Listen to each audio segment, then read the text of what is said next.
Welcome to Elementary. I hope you're having a fabulous Monday wherever you are. I'm not sure if you caught, last week I shared with you that I sat in on this CBC Ontario Today. There was a show on downsizing, and I was so excited, and I want to share that with you today because it was such a great opportunity that I got to sit on this show and actually talk about what I do every day. People called in, we went through, they were sharing some of whatever they were going through and there was even one guy who called in. It was his moving day. How amazing. Anyhow, it was a fabulous, fabulous show. The host was simply amazing. And I was so grateful to have that opportunity. These opportunities are great, but when you have like someone who's really very good at hosting, it really makes what you do so much simpler. But I want to talk about downsizing, right? Because that's what I do. And one of the things I wanted to share is you can have someone who says, I'm going to help you downsize. Downsizing doesn't mean a for sale sign in the yard. It doesn't mean, hey, I'm going to stick that for sale sign in the yard. I'm going to help you put all your stuff in storage and we're going to sell your house. Well, I think that's kind of what people assume downsizing is, but it's really much more than that.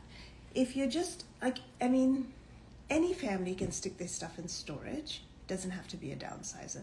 But when I'm talking about downsizing seniors, we're talking about a whole different, a different opportunity, really.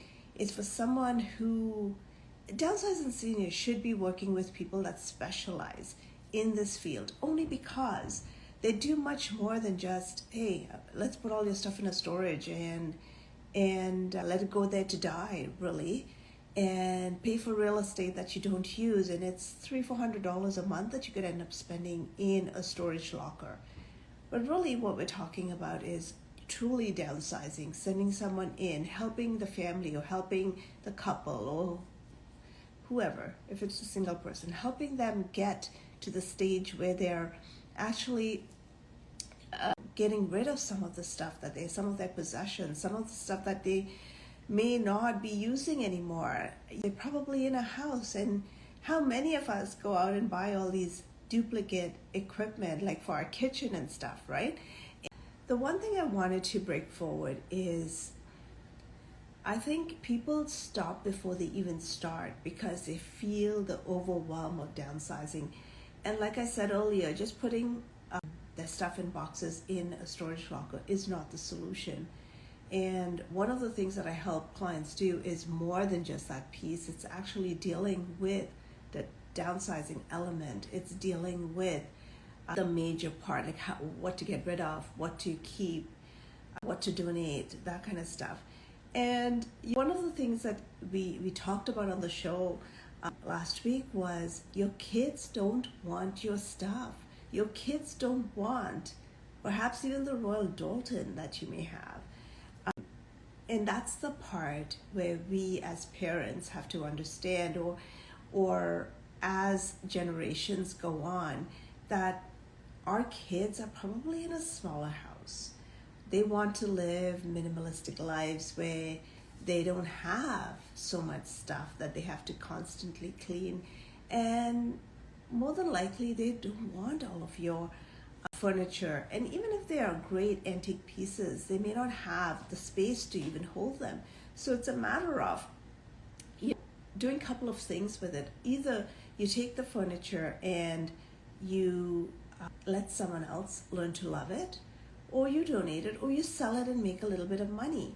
But I think there's a group of people that will hold on to something because they think it's worth money, but every year you hold on to it, the value may drop, right? And so we say if you're not using it, if it's really has lots of space in your home, like perhaps you just need something smaller, perhaps you don't need anything at all, and that's okay too, because you can just give it away, or you can just sell it, or let somebody else love it. And I think it's so much good, like so much good can come of it, right? But a lot of times, downsizers, seniors especially, will say they get into such overwhelm and it's like the major roadblock. And they'll say, well, my kids might love it. It's expensive. It's wasteful. All of these things, right?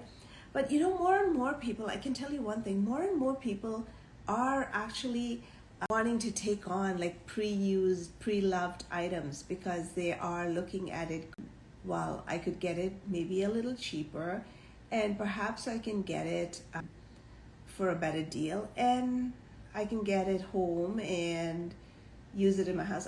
It was kind of funny. I'll tell you a story. I had an IKEA dresser that we had bought and we had really never used it. We bought it. It was like an impulse buy. I thought it was going to do a job and so everything goes to die in a spare room. And I'll say this dresser went to die in a spare room. So someone, I think it was my brother, someone was wanting a little dresser. And I said, hey, you can take one. I have one. So I gave him one and I still had one because obviously I bought a pair. And one day I said, well, this has got to go. It's like an odd piece. It's just sitting around. And I put it on Marketplace, no, Kijiji or something. And I got, well, one guy had called and then I was dealing with a client and I was on the phone and I got this, and honestly, he was trying to come pick it up and he got a little irritated with me. So I felt really bad. And I said, listen, why don't you just give me your address? Like, he was going to come from work. So I said, why don't you just give me your address? I'll drop it off tomorrow to your workplace so that you don't have to come over, right?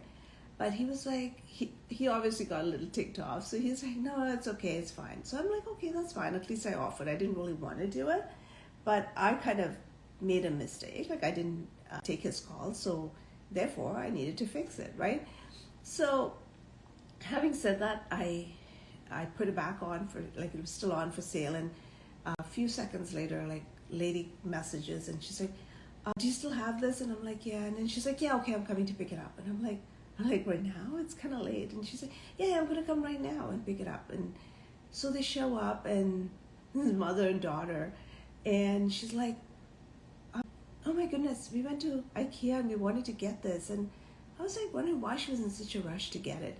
So then after I sold it, I go on IKEA and I'm like, oh my God, look at the price of this. So right after I bought it, I guess they had raised the price. It was like so expensive. No wonder she wanted my, because it was like a fraction. I just priced it to get rid of it, right? So it was so funny. Anyways, I just had to tell you that piece. But either way, like I think it's so important to really find a way to keep, donate, get rid of, like piles, and so that once you do that piece, it makes it so much easier. Now, the clients I work with, I actually send in an organizer. Of course, depending on the package they choose, I send in the organizer to help them with that piece because that happens to be like the toughest piece. And like I mentioned, just someone taking pride in saying, oh, well, the client just put their stuff in a locker. Actually, one person even went on to say, well, the client put their stuff in a locker. It was years and years and years. They were paying $400 a month. And I'm like, okay, that's not, realistic. And I know sometimes it's not like my problem if they want to hold on to the locker. But really, I think if the client is telling you up front, hey, I'm in a 4-bedroom home and I want to downsize to a 2-bedroom bungalow or a 2-bedroom condo, I think it would be a little disingenuous of me to not offer that service because I think that service is part of helping them with the process, like you say you do, right? You specialize in that. And so it comes to so much more than just, oh, I'm just going to put a for sale sign on your house and that's it.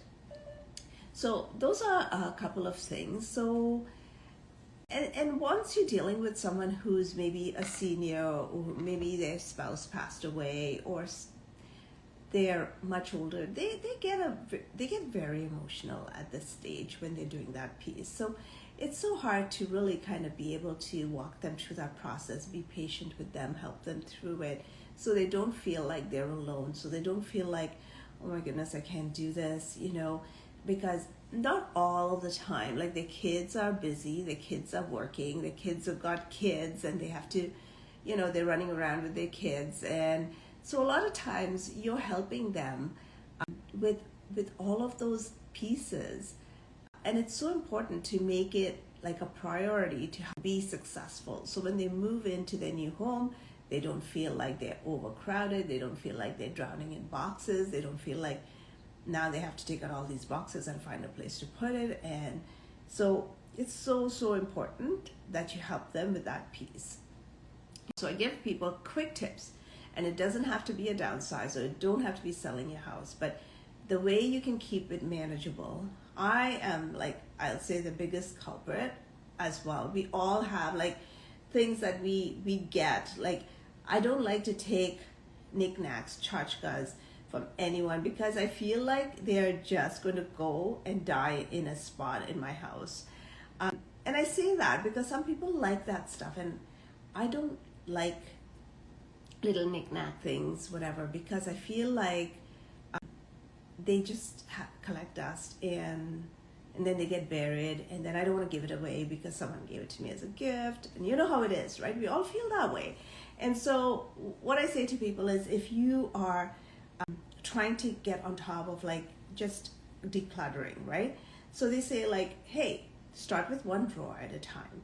Don't go and tackle a whole room because it would just make you feel like, oh my goodness, but just go with one drawer or one little cabinet. Put a timer on. I tell my clients to have an egg timer because, if it's an older client, they probably have an egg timer. But set your little phone up for like 10, 15 minutes, I would say. And then go through one drawer or one little cabinet, and then get rid of, do whatever you have to do, and then move on to the next one. And maybe you can do one a day, but maybe you can do one in the morning, one at night, or one in the evening when you have a little downtime. In between, just doing one drawer, one cabinet will make a big difference. And sometimes I am like the worst culprit because I like to, I'll buy certain things, but if I put them away, which more than likely out of sight, out of mind, if I put them away, I'll probably for example, sometimes I'll buy snacks and I don't even know I have them because I put them away. And then after that, I'm like, oh, I think I just killed these snacks because they're probably stale now, right? So sometimes it can be by doing these little things, you can actually keep yourself on track of what needs to, what you need to kind of tackle and in which order. And that way you're not having wastage too. Because most of us will end up buying too many bottles of shampoo or too many bottles of body wash. And you want to make sure you're depleting them before you buy any more. So having said that, that is technically tips on how you can prepare yourself, even if you're not looking to sell, just kind of keeping on top of things so your house doesn't just get more and more stuff. But most people are asking me what's going on in the real estate market. And I mean, it is summer and it's by far the quietest summer. Although there's a little bit of uptick, it's still pretty quiet. I would say it is a buyer's market, and a lot of the buyers are still waiting on the sideline, and I'm not sure for what. Now, in July, I'm not quite sure if they're going to drop the rate in July. They've been talking about 2 more rate drops at some point, but I think it might be towards the end of the year. I thought we might have a rate drop if we had a deal, but there's no deal yet with all these tariff talks and stuff. So I think they just pretty much, I think they're going to hold on the interest rates and see where that kind of ends up before they drop it any further. With everything else, I mean, there are deals to be had. Like I mentioned last week, the condo market is sluggish, and the condo market, I mean, it will at some point, hopefully it'll even out, but it'll be quite a few years before we see that. And right now the condo market is just being, everybody's saying, well, there's this, is that. I mean, I think it's a bigger issue. It's so cyclical, and it's one thing that affects something else, that affects something else, that affects something else, and it goes on, right? So I think, so having said that, at some point the market will, but right now there are a lot of people who are losing their shirt on their condo. They've paid too much, and there's a talk. They were like, oh, they should just allow the foreign buyers to come back. And then I say to myself, like, if our people cannot buy, this is what got us in.